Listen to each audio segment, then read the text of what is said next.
अस कही मातु भरतु ही लाए, थन पय स्त्र वही नयन जल छाए। करत बिलाप बहुत एहि भांति, बैठे ही बीती गई सब राती। अर्थात ऐसा कहकर माता कौशल्या ने भरत जी को हृदय से लगा लिया।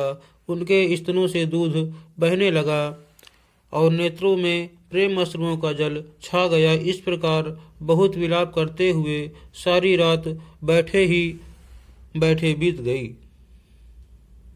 वामदेव वशिष्ठ तब आए, सचिव महाजन सकल बुलाए। मुनि बहु भांति भरत उपदेशे, कही परमारथ बचन सुदेशे। अर्थात तब वामदेव जी और वशिष्ठ जी आए। उन्होंने सब मंत्रियों तथा महाजनों को बुलवाया। फिर मुनि वशिष्ठ जी ने परमार्थ के सुंदर समयानुकूल वचन कहकर बहुत प्रकार से भरत जी को उपदेश दिया। तात हृदय धीरज धरहु, करहु जो अवसर आजु। उठे भरत गुरु बचन सुनि, करन कहु सब साजु।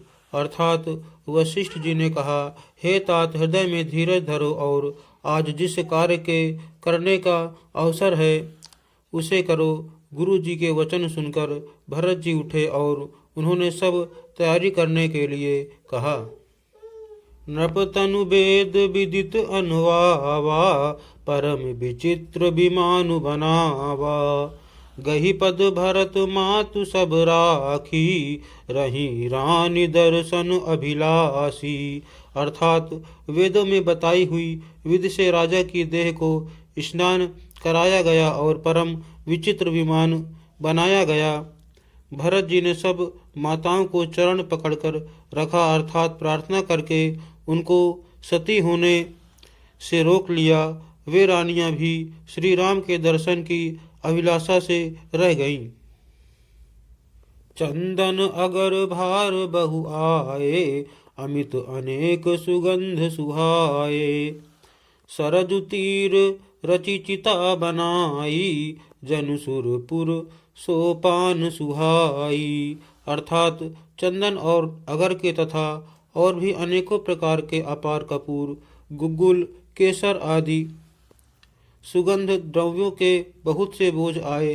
सरजू जी के तट पर सुंदर चिता रचकर बनाई गई, जो ऐसी मालूम होती थी मानो स्वर्ग की सुंदर सीढ़ी हो। एहि विधि दाह क्रिया सब कीन्ही, विधिवत न्याय तिलांजलि दीनी। शोधि स्मृति सब वेद पुराना, कीन्ह भरत दस गात विधाना।